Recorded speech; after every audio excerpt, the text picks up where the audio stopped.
My dear friends and professionalist, I am Uday Singh advocate speaking. ನೀವೆಲ್ಲರೂ ಸಹ ನನ್ನ ಚಾನಲನ್ನು ನೋಡ್ತಾ ಇದ್ದೀರಿ ಅಂತ ನಾನು ಅಂದ್ಕೊಂಡಿದ್ದೀನಿ. ಶೇರ್ ಮಾಡಿ, ಲೈಕ್ ಮಾಡಿ, ಕಮೆಂಟ್ ಮಾಡಿ, ಮತ್ತು ನನ್ನ ಚಾನಲ್ಗೆ ಇನ್ನೂ ಯಾರು ಸಬ್ಸ್ಕ್ರೈಬ್ ಆಗಿಲ್ಲ ದಯವಿಟ್ಟು ನೀವೆಲ್ಲರೂ ಸಬ್ಸ್ಕ್ರೈಬ್ ಆಗಬೇಕಂತ ಕೇಳ್ಕೊಳ್ತಾ, ನಾನು ಇವತ್ತು ಇನ್ನೊಂದು ವಿಷಯವನ್ನು ತೆಗೆದುಕೊಂಡು ನಿಮ್ಮ ಮುಂದೆ ಬಂದಿದ್ದೀನಿ. ಇವತ್ತು ನಾನು ಆಯ್ಕೆ ಮಾಡ್ಕೊಂಡಿರ್ತಕ್ಕಂಥ ವಿಷಯ ಅಂತಂದರೆ, ನ್ಯಾಯಾಂಗ ನಿರ್ಣಯ ಪ್ರಕ್ರಿಯೆಗೂ ಮತ್ತು ಇತರೆ ADR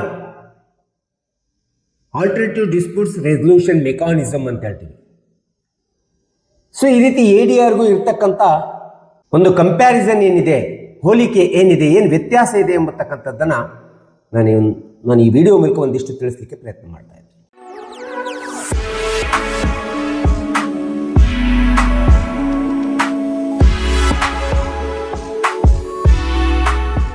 ಇಲ್ಲಿ ADRನೊಳಗಡೆ ಹಲವಾರು ವಿಧವಾದಂಥ ಆಲ್ಟರ್ನೇಟಿವ್ ಡಿಸ್ಪ್ಯೂಟ್ಸ್ ರೆಸಲ್ಯೂಷನ್ ಮೆಕಾನಿಸಮ್ಗಳನ್ನು ನಾವು ನೋಡ್ತಾ ಇದ್ದೀವಿ, ನ್ಯಾಯಾಂಗ ಪ್ರಕ್ರಿಯೆಯನ್ನು ಹೊರತುಪಡಿಸಿ. ಅಂಥದ್ರಲ್ಲಿ ಫಸ್ಟ್ ಆರ್ಬಿಟ್ರೇಷನ್ ಇರ್ಬೋದು, ಆರ್ಬಿಟ್ರೇಷನ್ ಮತ್ತು ಕನ್ಸಿಲೇಷನ್ ಇರ್ಬೋದು, ಮೀಡಿಯೇಷನ್ ಇರ್ಬೋದು, ಇನ್ನೂ ಹಲವಾರು ವಿಧವಾದಂಥ ವಿಧಗಳನ್ನು ನಾವು ನೋಡ್ತಾ ಇದ್ದೀವಿ. ಹಾಗಾದರೆ ಜುಡಿಷಿಯಲ್ ಪ್ರೊಸೆಸ್ಗೂ, ಆರ್ಬಿಟ್ರೇಷನ್ ಪ್ರೊಸೆಸ್ಗೂ ಮತ್ತು ಮೀಡಿಯೇಷನ್ ಪ್ರೊಸೆಸ್ಗೂ ಏನು ವ್ಯತ್ಯಾಸ ಇದೆ, ಏನು ಹೋಲಿಕೆ ಆಗ್ತಾ ಇದೆ ಎಂಬತಕ್ಕಂಥದ್ದನ್ನು ನಾವು ಒಂದಿಷ್ಟು ಈ ವಿಡಿಯೋ ಮೂಲಕ ತಿಳಿಸ್ಲಿಕ್ಕೆ ಪ್ರಯತ್ನ ಮಾಡ್ತಾ ಇದ್ದೀವಿ. ಜುಡಿಷಿಯಲ್ ಪ್ರೊಸೆಸ್ ಯಾವತ್ತೂ ಕೂಡ ನ್ಯಾಯಾಲಯದ ಒಳಗಡೆ ನಡೆಯುವಂಥದ್ದು, ಕಾನೂನು ಕಾಯ್ದೆಗಳ ಮೂಲಕ ಮತ್ತು ನ್ಯಾಯಾಧೀಶರ ಮತ್ತು ನ್ಯಾಯಾಂಗದ ಅಧಿಕಾರಿಗಳ ಮೂಲಕ ನಡೆಯುವಂಥ ಪ್ರಕ್ರಿಯೆ ಜುಡಿಷಿಯಲ್ ಪ್ರೊಸೆಸ್ ಆಗಿದೆ. ಇನ್ನು ಆರ್ಬಿಟ್ರೇಷನ್ ಎಂಬತಕ್ಕಂಥದ್ದು ಸಹ, ಆರ್ಬಿಟ್ರೇಷನ್ ಪ್ರಕ್ರಿಯೆಯು ಸಹ ಆರ್ಬಿಟ್ರೇಷನ್ ಪ್ರಕ್ರಿಯೆಯು ಸಹ ಒಂದು ವಿಧವಾಗಿರ್ತಕ್ಕಂಥ ನ್ಯಾಯ ನಿರ್ಣಯದ ಮೂಲಕ, ನ್ಯಾಯಾಂಗದ ವ್ಯವಸ್ಥೆಯ ಮೂಲಕ ನಡೆಯುವಂಥ ಒಂದು ಪ್ರಕ್ರಿಯೆ ಆಗಿದೆ ಆರ್ಬಿಟ್ರೇಷನ್ ಸಹ. ಆದರೆ ಮೀಡಿಯೇಷನ್, ಮಧ್ಯಸ್ಥಗಾರಿಕೆ ಎಂಬತಕ್ಕಂಥದ್ದು ಏಕಮಾತ್ರ ಒಂದು ನೆಗೋಷಿಯಬಲ್ ಮೂಲಕ, ಮಾತುಕತೆ ಮೂಲಕ, ಸ್ವಇಚ್ಛೆಯಿಂದ, ಸ್ವಪ್ರೇರಣೆಯಿಂದ ಪಕ್ಷಕಾರರು ತಮ್ಮದೇ ಆದಂಥ ಸಮಸ್ಯೆಯನ್ನು ತಾವೇ ಪರಿಹರಿಸಿಕೊಳ್ಳಿಕ್ಕೆ ಇರ್ತಕ್ಕಂಥ ಒಂದು ಅತಿ ಪ್ರಮುಖವಾದಂಥ ಕಾನ್ಸೆಪ್ಟ್ ಅಂತಂದ್ರೆ ಅದನ್ನ ಮೀಡಿಯೇಷನ್ ಅಂತ ಹೇಳಿ ಕರಿತೀವಿ, ಮಧ್ಯಸ್ಥಗಾರಿಕೆ ಅಂತ ಹೇಳಿ ಕರಿತೀವಿ. ಇಲ್ಲಿ ಯಾವುದೇ ವಿಧವಾದಂಥ ಕಾನೂನು ಕಾಯ್ದೆಗಳ ವ್ಯವಸ್ಥೆ ಇರೋದಿಲ್ಲ. ಇನ್ನು ಜುಡಿಷಿಯಲ್ ಪ್ರಕ್ರಿಯೆ ಎಂಬತಕ್ಕಂಥದ್ದು ಡಿಸಿಷನ್ ಅಥವಾ ಜಡ್ಜ್ಮೆಂಟ್ ಅಥವಾ ಡಿಗ್ರಿ ಎಂಬತಕ್ಕಂಥದ್ದು ಕಾನೂನು ಕಾಯ್ದೆಗಳು, ನೀತಿ ನಿಯಮಗಳು ಮತ್ತು ಪ್ರಾವಿಷನ್ಸ್ಗಳ ಮೂಲಕ, ಆಯಾ ಸೆಕ್ಷನ್ಸ್ಗಳು, ಆಯಾ ಕಾನೂನಿನ ಪ್ರಾವಿಷನ್ಸ್ ಮೂಲಕ ನಿರ್ಧಾರವಾಗತಕ್ಕಂಥದ್ದು ನಾವು ನೋಡ್ತಾ ಇದ್ದೀವಿ. ಈವನ್ ಆರ್ಬಿಟ್ರೇಷನ್ ಕೂಡ, arbitration and conciliation act of 1996ನ ಕಾನೂನು ಕಾಯ್ದೆ ಪ್ರಕಾರ, ನಿಯಮಗಳ ಪ್ರಕಾರ ಅಲ್ಲೂ ಸಹ ನಿರ್ಣಯಗಳು, ನಿರ್ಧಾರಗಳು ಆಗತಕ್ಕಂಥದ್ದು ನಾವು ನೋಡ್ತಾ ಇದ್ದೀವಿ. ಆದರೆ ಮೀಡಿಯೇಷನ್ ಮಾತ್ರ, ಮಧ್ಯಸ್ಥಗಾರ ಏಕಮಾತ್ರ ಯಾವುದೇ ವಿಧವಾದಂಥ ಕಾನೂನು ಕಾಯ್ದೆಗಳ ನಿಯಮಗಳ ಆಧಾರದ ಮೇಲೆ ನಿರ್ಧಾರ ಆಗೋದಿಲ್ಲ. ಪಕ್ಷಕಾರರು ಸ್ವಇಚ್ಛೆಯಿಂದ, ಸ್ವಪ್ರೇರಣೆಯಿಂದ ಅಮಿಕಬಲ್ ಸೆಟಲ್ಮೆಂಟ್ ಮಾಡ್ಕೊಳ್ಳಿಕ್ಕೆ ಅವ್ರದೇ ಆದಂಥ ಸ್ವಇಚ್ಛೆ, ಸ್ವಪ್ರೇರಣೆ ಅಥವಾ ಸ್ವಯಂ ಪ್ರೇರಣೆಯಿಂದ ಒಪ್ಪಿಕೊಂಡು ಯಾವುದೇ ನಿರ್ಣಯ ಅಥವಾ ನಿರ್ಧಾರ, ವ್ಯಾಜ್ಯದ ನಿರ್ಣಯ ಅಥವಾ ನಿರ್ಧಾರವನ್ನು ನಿರ್ಧರಿಸುವಂಥ ಒಂದು ಅತಿ ಪ್ರಮುಖವಾದಂಥ ಒಂದು ADR ಪ್ರಕ್ರಿಯೆ ಅಂತಂದ್ರೆ ಅದನ್ನು ನಾವು ಮೀಡಿಯೇಷನ್ ಅಂತೇಳಿ ನಾವು ಕರಿತಾ ಇದ್ದೀವಿ. ನ್ಯಾಯಾಂಗದೊಳಗಡೆ, ನ್ಯಾಯದ ಪ್ರಕ್ರಿಯೆ ಒಳಗಡೆ ನಾವು ಯಾವುದೇ ವಿಧವಾದಂಥ ನಿರ್ಣಯವನ್ನು ತೆಗೆದುಕೊಳ್ಬೇಕಾದ್ರೆ ಅದು ಸಂಪೂರ್ಣವಾಗಿ ಪಕ್ಷಕಾರರು ಮುಂದೆ ಬರಬೇಕಾಗುತ್ತೆ, ಪಕ್ಷಕಾರರ ಮೇಲೆ ನಿರ್ಧರಿತವಾಗಿರ್ತದೆ. ಇನ್ನು ಆರ್ಬಿಟ್ರೇಷನ್ ಮತ್ತು ಕನ್ಸಿಲೇಷನ್ ಆಕ್ಟ್ನೊಳಗಡೆ ಯಾವುದೇ ಅವಾರ್ಡನ್ನು ಕೊಡಬೇಕಾದ್ರೂ ಕೂಡ ಅದು ಸಹ ಪಕ್ಷಕಾರರ ನಿರ್ಧಾರದ ಮೇಲೆ ನಿಂತಿರ್ತದೆ. ಆದರೆ ಮೀಡಿಯೇಷನ್ನಲ್ಲಿ ಏಕಮಾತ್ರ ಅಮಿಕಬಲ್ ಸೆಟಲ್ಮೆಂಟ್ ಆಗಲಿಕ್ಕೆ ಸ್ವಯಂ ಪ್ರೇರಣೆಯಿಂದ, ಸ್ವಇಚ್ಛೆಯಿಂದ, ಯಾವುದೇ ಅನ್ಕಂಡೀಷನಲ್ ಆಗಿ, ಯಾವುದೇ ನಿಬಂಧನೆಗಳಿಗೆ ಒಳಪಡದೆ ಪಕ್ಷಕಾರರು ಒಪ್ಪಿಕೊಂಡು ಅಮಿಕಬಲ್ ಸೆಟಲ್ಮೆಂಟ್ ಮಾಡ್ಕೊಳ್ಳಿಕ್ಕಿರ್ತಕ್ಕಂಥ ಒಂದು ಅತಿ ಪ್ರಮುಖವಾದಂಥ ADR ಅಂತಂದ್ರೆ ಅದನ್ನು ಮೀಡಿಯೇಟರ್ ಅಂತೇಳಿ ಕರಿತೀವಿ, ಅಥವಾ ಮೀಡಿಯೇಷನ್ ಅಂತೇಳಿ ಕರಿತೀವಿ, ಅಥವಾ ಮಧ್ಯಸ್ಥಿಕೆಗಾರ ಅಂತೇಳಿ ನಾವು ಪರಿಗಣಿಸ್ತೀವಿ. ನ್ಯಾಯಾಂಗ ಪ್ರಕ್ರಿಯೆಯನ್ನು ನಿರ್ವಹಣೆ ಮಾಡಬೇಕಾದ್ರೆ ಪಕ್ಷಕಾರರ ಹಿನ್ನೆಲೆ, ವ್ಯಾಜ್ಯದ ಘಟನೆ, ವ್ಯಾಜ್ಯದ ಇತಿಹಾಸ ಮತ್ತು ಪಕ್ಷಕಾರರ ಹಕ್ಕು ಮತ್ತು ಕಾನೂನುಬದ್ಧ ದಾಖಲೆಗಳನ್ನು ನೋಡಿ ನ್ಯಾಯಾಂಗದ ಪ್ರಕ್ರಿಯೆ ತನ್ನ ನ್ಯಾಯ ನಿರ್ಣಯವನ್ನು ಪಕ್ಷಕಾರರಲ್ಲಿ ಕೊಡ್ತದೆ, ನಿರ್ಧರಿಸ್ತದೆ. ಅಂತ ಒಂದು ನ್ಯಾಯಾಂಗದ ನಿರ್ಧಾರ ಯಾವುದೇ ಪಕ್ಷಕಾರರ ವಿರುದ್ಧವಾಗಿ ಬರ್ಬೋದು, ಪರವಾಗಿಯೂ ಸಹ ಬರ್ಬೋದು. ಇಲ್ಲಿ ಯಾವುದೇ ವಿಧವಾದಂಥ ಖಚಿತತೆ ಎಂಬತಕ್ಕಂಥ ನಾವು ಹೇಳಲಿಕ್ಕೆ ಆಗೋದಿಲ್ಲ. ಇನ್ನು ಆರ್ಬಿಟ್ರೇಷನ್ ಮತ್ತು ಕನ್ಸಿಲೇಷನ್ ಆಕ್ಟ್ನಲ್ಲೂ ಸಹ ಪಕ್ಷಕಾರರ ವಿರುದ್ಧವಾಗಿ ಅವಾರ್ಡ್ ಬರ್ತಕ್ಕಂಥದ್ದು, ನಿರ್ಧಾರ ಬರ್ತಕ್ಕಂಥದ್ದು, ನಿರ್ಣಯ ತೀರ್ಪುಗಳು ಬರ್ತಕ್ಕಂಥದ್ದು ನಾವು ಸಹಜವಾಗಿ ಕಾಣ್ತಾ ಇದ್ದೀವಿ. ಆದರೆ ಮೀಡಿಯೇಷನ್ ನಲ್ಲಿ ಬರ್ತಕ್ಕಂಥ ಯಾವುದೇ ನಿರ್ಣಯ ನಿರ್ಧಾರಗಳು ಏಕಪಕ್ಷೀಯವಾಗಿರೋದಿಲ್ಲ, ಒಬ್ಬ ವ್ಯಕ್ತಿಯ ಪರವಾಗಿರೋದಿಲ್ಲ, ಅದು ಬಹುಮುಖ ಸ್ವಭಾವದಿಂದ ಕೂಡಿರ್ತವೆ. ಎರಡೂ ಪಕ್ಷಕಾರರಿಗೆ ಒಪ್ಪಿಕೊಳ್ಳುವಂತ ಒಂದು ನಿರ್ಣಯ ನಿರ್ಧಾರವನ್ನು ಕೊಡುವಂತ ಒಂದು ADR ಅಂತಂದ್ರೆ ಆಲ್ಟರ್ನೇಟಿವ್ ಡಿಸ್ಪ್ಯೂಟ್ ರೆಸಲ್ಯೂಷನ್ ಮೆಕಾನಿಸಮ್ ಅಂತಂದ್ರೆ ಅದನ್ನ ಮೀಡಿಯೇಷನ್ ಅಥವಾ ಮಧ್ಯಸ್ಥಿಕಾರ ಅಂತೇಳಿ ನಾವು ಹೇಳ್ಬೇಕಾಗುತ್ತೆ. ಇನ್ನು ನ್ಯಾಯಾಂಗ ಪ್ರಕ್ರಿಯೆ ಒಳಗಡೆ ವೈಯಕ್ತಿಕವಾಗಿರ್ತಕ್ಕಂಥ ಹಾಜರಿ, ಪಕ್ಷಕಾರರು ವೈಯಕ್ತಿಕವಾಗಿ ಹಾಜರಿ ಇರಲೇಬೇಕು ಎಂಬತಕ್ಕಂಥ ಕಡ್ಡಾಯ ಎಂಬತಕ್ಕಂಥದ್ದು ಏನು ಇರೋದಿಲ್ಲ. ಆರ್ಬಿಟ್ರೇಷನ್ ಮತ್ತು ಕನ್ಸಿಲೇಷನ್ ಆಕ್ಟ್ ಪ್ರಕಾರ ಅಲ್ಲೂ ಸಹ ಪಕ್ಷಕಾರರು ಕಡ್ಡಾಯವಾಗಿ ಹಾಜರಿ ಇರಬೇಕೆಂಬತಕ್ಕಂಥ ಅವಶ್ಯಕತೆ ಇರೋದಿಲ್ಲ. ಆದರೆ ಮೀಡಿಯೇಷನ್ ನಲ್ಲಿ ಮಾತ್ರ ಪಕ್ಷಕಾರರು ತಮ್ಮ ವ್ಯಾಜ್ಯವನ್ನು ತಾವೇ ಪರಿಹರಿಸ್ಕೋಬೇಕಂತಂದ್ರೆ ವಾದಿ ಮತ್ತು ಪ್ರತಿವಾದಿ ಇಬ್ಬರು ಪಕ್ಷಕಾರರು ಸಹ ಮಧ್ಯಸ್ಥಿಕಾರರ ಮುಂದೆ, ಫೆಸಿಲಿಟೇಟರ್ ಮುಂದೆ ಕಡ್ಡಾಯವಾಗಿ ಹಾಜರಿರಬೇಕಾಗುತ್ತೆ. ಹಾಜರಿದ್ದಾಗ ಮಾತ್ರ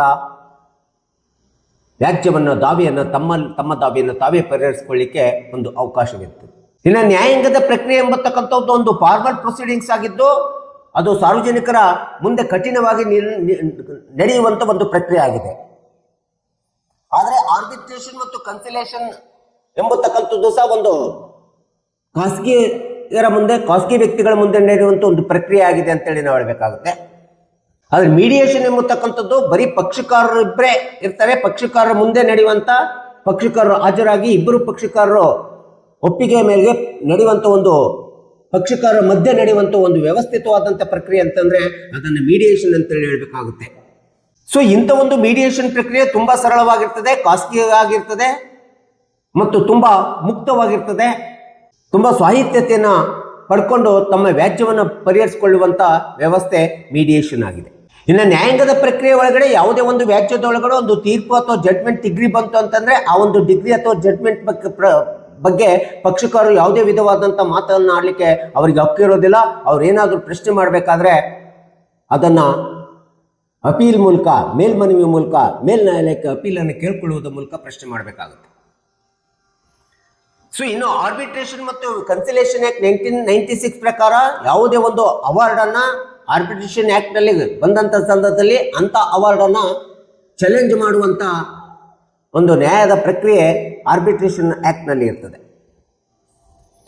ಆದ್ರೆ ಮೀಡಿಯೇಷನ್ ಮೂಲಕ ಅಮಿಕೇಬಲ್ ಸೆಟಲ್ಮೆಂಟ್ ಆಯ್ತು ಯಾವುದೇ ವ್ಯಾಜ್ಯ ಅಥವಾ ದಾವೆ ಅಂತಂದ್ರೆ ಅದು ಪಕ್ಷಕಾರರ ಮಧ್ಯೆ ಒಪ್ಪಿಗೆ ಮೇಲೆ ಆದಂತ ಸಂದರ್ಭದಲ್ಲಿ ಅಂತ ಒಂದು ಮೀಡಿಯೇಟರ್, ಫೆಸಿಲಿಟೇಟರು ಮ್ಯಾಟರ್ ಸೆಟಲ್ಡ್ ಅಂತೇಳಿ ಕೋರ್ಟಿಗೆ ಕಳಿಸ್ಕೊಳ್ತಾರೆ. ಆ ಕೋರ್ಟು ಆ ಒಂದು ವ್ಯಾಜ್ಯದ ಮೇಲೆ, ದಾವೆಯ ಮೇಲೆ ತಮ್ಮದೇ ಆದಂತ ಅಮಿಕೇಬಲ್ ಸೆಟಲ್ಮೆಂಟ್ ಏನು ಪಕ್ಷಕಾರ ಮಾಡ್ಕೊಂಡಿರ್ತಾರೆ ಅದ್ರ ಮೇಲೆ ಆದೇಶವನ್ನು ಮಾಡ್ತದೆ, ಆರ್ಡರ್ ಮಾಡ್ತದೆ. ಆ ಒಂದು ನ್ಯಾಯಾಲಯ ಮಾಡಿದಂತ ಆದೇಶ ಅಥವಾ ಆರ್ಡರಿಗೆ ಯಾವುದೇ ಪಕ್ಷಕಾರ ಅಪೀಲೇಬಲ್ ಆಗ್ಲಿಕ್ಕೆ ಸಾಧ್ಯ ಇಲ್ಲ, ಮೇಲ್ಮನವಿ ಹೋಗ್ಲಿಕ್ಕೆ ಸಾಧ್ಯ ಇಲ್ಲ. ಮತ್ತೆ ಮೇಲ್ನ್ಯಾಯಾಲಯಕ್ಕೆ ಹೋಗಿ ಪ್ರಶ್ನೆ ಮಾಡುವಂತ ಒಂದು ವ್ಯವಸ್ಥೆ ಮೀಡಿಯೇಷನ್ ಅಲ್ಲಿ ಉದ್ಭವ ಆಗೋದೇ ಇಲ್ಲ. It is not appealable order which it has been made by the honorable court in the amicable settled by the parties ಅಂತೇಳಿ ನಾವು ಹೇಳ್ತೀವಿ in the mediation. ಇನ್ನು ನ್ಯಾಯಾಂಗದ ಪ್ರಕ್ರಿಯೆ ಒಳಗಡೆ ನೇರವಾಗಿ ಪಕ್ಷಕಾರರು ಒಬ್ಬರಿಗೊಬ್ಬರಿಗೆ ಪರಸ್ಪರವಾಗಿ ಮಾತನಾಡಲಿಕ್ಕೆ ಅವಕಾಶ ಇರೋದಿಲ್ಲ. ಅವ್ರು ಏನಾದರೂ ತೀರ್ಪು ಪರ ಬಂದಿರ್ಬೋದು ಅಥವಾ ವಿರೋಧ ಬಂದಿರ್ಬೋದು, ಅಂತ ಸಂದರ್ಭದಲ್ಲಿ ಅವ್ರು ಮಾತನಾಡ್ಬೇಕಾದ್ರೆ ಪಕ್ಷಕಾರರ ವಿರುದ್ಧವಾಗಿ ಪರವಾಗಿ ಮಾತನಾಡ್ಲಿಕ್ಕೆ ಆಗೋದಿಲ್ಲ. ಅವರು ಮೇಲ್ಮನವಿ ಮೂಲಕ ಮಾತನಾಡಿಸ್ಬೇಕಾಗುತ್ತೆ. ತಮ್ಮ ಪ್ರತಿವಾದಿಯನ್ನಾಗಲಿ ವಾದಿಯನ್ನಾಗಲಿ ಕಾನೂನು ಮೂಲಕ ಮೇಲ್ಮನವಿ ಹೋಗುವುದರ ಮೂಲಕ ಮಾತಾಡಿಸ್ಬೇಕಾಗುತ್ತೆ. ಸೊ ಈ ಮೀಡಿಯೇಷನ್ ಮತ್ತು ಕನ್ಸಿಲೇಷನ್ ಆಕ್ಟ್ ಪ್ರಕಾರ ಯಾವುದೇ ಒಂದು ತೀರ್ಪು, ಅವಾರ್ಡು ಬಂದಂತ ಸಂದರ್ಭದಲ್ಲಿ ಅಲ್ಲೂ ಸಹ ಪಕ್ಷಕಾರರು ತಮ್ಮದೇ ಆದಂತ ಅವಾರ್ಡ್ ಅನ್ನ, ತೀರ್ಪನ್ನ ಚಾಲೆಂಜ್ ಮಾಡಬೇಕಾದ್ರೆ ನೇರವಾಗಿ ಪಕ್ಷಕಾರರಲ್ಲಿ ಮಾತಾಡಲಿಕ್ಕೆ ಅವಕಾಶವಿರೋದಿಲ್ಲ. ಅವರು ಸಹ ಕಾನೂನು ಪ್ರಕಾರ ಅವಾರ್ಡ್ ಅನ್ನು ಚಾಲೆಂಜ್ ಮಾಡಬೇಕಾಗುತ್ತೆ. ಆದರೆ ಮೀಡಿಯೇಷನ್ ಅಲ್ಲಿ ಮಾತ್ರ ಯಾವುದೇ ತೀರ್ಪು ಬಂದಂತ ಸಂದರ್ಭದಲ್ಲಿ ಪಕ್ಷಕಾರರು ಒಂದು ಸಹಮತದೊಂದಿಗೆ ಸಂಪರ್ಕ ಮಾಡಬಹುದು. ಆ ಒಂದು ಸಂಪರ್ಕ ಮಾಡ್ಕೊಂಡು ಮತ್ತೆ ಫೆಸಿಲಿಟೇಟರ್ ಮೂಲಕ ಬಂದ್ಬಿಟ್ಟು ಸಂಪೂರ್ಣವಾದಂಥ ಮುಕ್ತವಾದಂಥ ಮಾತುಕತೆಗೆ ಅವಕಾಶವಿದೆ. ಅಂತ ಒಂದು ಸಂಪೂರ್ಣ ಮುಕ್ತವಾದಂಥ ಅವಕಾಶವನ್ನು ಪಡ್ಕೊಂಡ್ಬಿಟ್ಟು ಆ ಅವಕಾಶ ಮೂಲಕ ತಮ್ಮ ಸಮಸ್ಯೆಯನ್ನು ಮತ್ತೆ ಪರಿಹರಿಸಿಕೊಳ್ಳುವಂಥ ಮುಕ್ತ ಅವಕಾಶ ಮೀಡಿಯೇಷನ್ ಅಲ್ಲಿ ಮಾತ್ರ ಕೊಡಲಾಗಿದೆ. ಇನ್ನು ನ್ಯಾಯಾಂಗದ ಪ್ರಕ್ರಿಯೆ ಒಳಗಡೆ ನಾವು ಯಾವುದೇ ಒಂದು ವ್ಯಾಜ್ಯದಲ್ಲಿ ದಾವೆಯಲ್ಲಿ ಕೋರ್ಟ್ ಫೀಸ್ ಅನ್ನು ಕಟ್ಟಲೇಬೇಕಾಗುತ್ತೆ. ಕೋರ್ಟ್ ಫೀ ಕಟ್ಟಲಿಲ್ಲ ಅಂತಂದ್ರೆ ನಮ್ಮ ವ್ಯಾಜ್ಯ ಮೇಂಟೈನ್ ಆಗೋದಿಲ್ಲ, ಅದು ರಿಜೆಕ್ಟ್ ಆಗುವಂತ ಚಾನ್ಸಸ್ ಇರ್ತದೆ. ಇನ್ನು ಆರ್ಬಿಟ್ರೇಷನ್ ಮತ್ತು ಕನ್ಸಿಲೇಷನ್ ಆಕ್ಟ್ 1996 ಪ್ರಕಾರ ಇಲ್ಲಿ ಯಾವುದೇ ವಿಧವಾದಂತಹ ಕೋರ್ಟ್ ಫೀ ಕಟ್ಟುವಂತ ಅವಶ್ಯಕತೆ ಇರೋದಿಲ್ಲ. ಆದರೆ ಮೀಡಿಯೇಷನ್ ನಲ್ಲಿ ಮಧ್ಯಸ್ಥಗಾರರಲ್ಲಿ ಮಾತ್ರ ಮಾತ್ರ ನಾವು ಯಾವುದೇ ಒಂದು ದಾವೆ ವ್ಯಾಜ್ಯದೊಳಗಡೆ ಹಣಕಾಸಿನ ವ್ಯಾಜ್ಯದೊಳಗಡೆ ನಾವು ಯಾವುದೇ ಅತಿ ಹೆಚ್ಚಿನ ಕೋರ್ಟ್ ಫೀಯನ್ನು ಕಟ್ಟಿದೀವಿ ಅಂತಂದ್ರೆ ಆ ರೀತಿ ಒಂದು ವೇಳೆ ಮೀಡಿಯೇಷನ್ ನಲ್ಲಿ ನಮ್ಮ ದಾವೆ ಅಥವಾ ವ್ಯಾಜ್ಯ ಅಮಿಕಬಲ್ ಸೆಟಲ್ಮೆಂಟ್ ಆಯ್ತು, ನಮ್ಮ ಒಪ್ಪಿಗೆ ಮೂಲಕ ನಾವು ಬಗೆಹರಿಸ್ಕೊಂಡ್ವಿ ಅಂತಂದ್ರೆ ನಾವು ನ್ಯಾಯಾಲಯದಲ್ಲಿ ಕಟ್ಟಿರ್ತಕ್ಕಂಥ ನಮ್ಮ ವ್ಯಾಜ್ಯಕ್ಕೆ ದಾವೆಗೆ ಕಟ್ಟಿರ್ತಕ್ಕಂಥ ಕೋರ್ಟ್ ಫೀಯನ್ನ ವಾಪಸ್ ಕೊಡತಕ್ಕಂಥ ಒಂದು ವ್ಯವಸ್ಥೆ ಏನಾದರೂ ಇದ್ರೆ ಅದು ಮೀಡಿಯೇಷನ್ ಮಧ್ಯಸ್ಥಗಾರರ ವ್ಯವಸ್ಥೆ ಒಳಗಡೆ ಇದೆ ಅಂತೇಳಿ ನಾವು ಹೇಳಬೇಕಾಗುತ್ತೆ. ಹೀಗೆ ಜುಡಿಷಿಯಲ್ ಪ್ರೊಸೆಸ್ಗೂ ಮತ್ತು ADR alternative disputes resolution mechanism ಪ್ರೊಸೆಸ್ಗೂ ಇರ್ತಕ್ಕಂಥ ಒಂದು ಕಂಪ್ಯಾರಿಸನ್, ಹೋಲಿಕೆ, ವ್ಯತ್ಯಾಸವನ್ನ ನಾವು ತಿಳ್ಕೋಬೇಕಾಗುತ್ತೆ. ತಿಳ್ಕೊಂಡು ನಮ್ಮ ವ್ಯಾಜ್ಯವನ್ನ ಎಲ್ಲಿ ಪರಿಹರಿಸಿಕೊಂಡ್ರೆ ನಮಗೆ ಸೂಕ್ತ ಆಗುತ್ತೆ ಮತ್ತು ಶೀಘ್ರ ಪರಿಹಾರ ಸಿಗುತ್ತೆ ಮತ್ತು ಸಮಸ್ಯೆ ಮುಕ್ತವಾಗಿ ಪರಿಹರಿಸಲಿಕ್ಕೆ ಅವಕಾಶ ಎಲ್ಲಿ ಇದೆ ಎಂಬತಕ್ಕಂಥದ್ದನ್ನ ನಾವು ನೀವುಗಳೆಲ್ಲರೂ ತಿಳ್ಕೋಬೇಕೆಂಬತಕ್ಕಂಥ ಹಿನ್ನೆಲೆಯಲ್ಲಿ ನಿಂತ್ಕೊಂಡು, ಪಕ್ಷಕಾರರು ಸಾರ್ವಜನಿಕರು ತಿಳ್ಕೋಬೇಕೆಂಬತಕ್ಕಂಥ ಹಿನ್ನೆಲೆಯಲ್ಲಿ ನಿಂತ್ಕೊಂಡು ನಾನು ಜುಡಿಷಿಯಲ್ ಪ್ರೊಸೆಸ್ಸು ಮತ್ತು ಆರ್ಬಿಟ್ರೇಷನ್ ಪ್ರೊಸೆಸ್ಸು